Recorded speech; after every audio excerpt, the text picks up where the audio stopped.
hasn't even been a week since the horrific massacre at the satirical magazine Charlie Hebdo, and people have wasted no time to proudly proclaim their bloodlust and bigotry, with every channel on the corporate media featuring resident experts on the Islamic faith.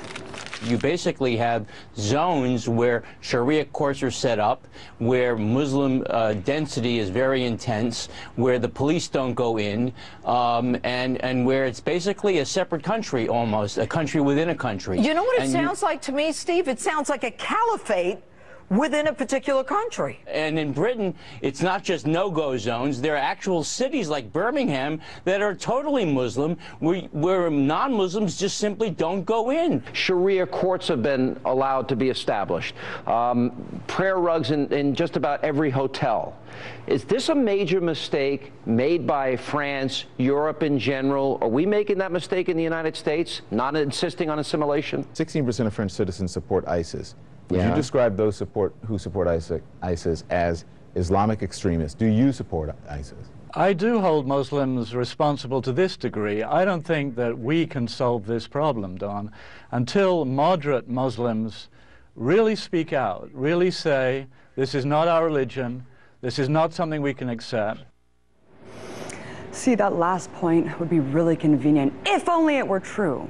In reality, you'd be hard-pressed to find a single Muslim organization or community leader that hasn't vehemently condemned the attacks, including some right here on this show. But facts don't satisfy people like Rupert Murdoch, who's hell-bent on insisting that all Muslims are responsible for the actions of a few crazy people who associate themselves with the religion. Not only does this warped mentality scapegoat 1.6 billion people on Earth, but it also washes away the fact that Muslims were victims of the attack as well. And not just victims, heroes, like Lassana Bathily, an immigrant from Mali who shepherded customers into the freezer to hide while working at the deli under siege. Or Ahmed Merabet, the cop who died confronting the gunmen as they wreaked havoc on Charlie Hebdo's headquarters. There's also little mention of the 33 threats and 21 attacks on Muslim institutions in France in the wake of the massacre, from shooting at Islamic buildings to throwing grenades at mosques. So while pundits like to blame Islam for not understanding the right to free speech, remember that Ahmed worked to defend the magazine's right to mock his religion every day, and in fact died doing just that. But moderates aren't the only Muslims who have condemned the attack. So-called radical Hezbollah leader Hassan Nasrallah publicly declared that extremists hurt Islam more than cartoons. See, insisting on collectively punishing 1/5 of the world's population invokes an arrogant colonial attitude that only seems to be leveled in the wake of Islamic terrorism, when the truth is that no Muslim should have to condemn an attack that has nothing to do with them. If a person's psychotic enough to go and kill people, they'll find reason.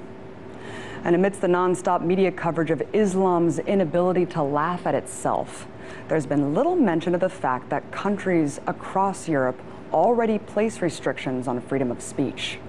In France, those limitations have disproportionately targeted Muslims, whether it's banning the niqab headscarf in public or certain pro-Palestinian demonstrations, or denying the Holocaust. Yes, in many EU countries, legislation exists that criminalizes Holocaust denialism and anti-Semitism, a slippery slope that some say could include criticism of Israel, which is why the greatest irony of all is that Charlie Hebdo itself fired a columnist in 2009 for publishing an anti-Semitic cartoon. But hey, they laugh at everyone, right? Look, no matter how reprehensible certain language may be, if you're defending free speech on one end, it better be applied across the board. Of course, acknowledging this unequal reality doesn't serve the mighty clash of civilizations narrative that politicians and establishment media have been peddling since 9/11. The notion that violent tension between Islam and the West is inevitable.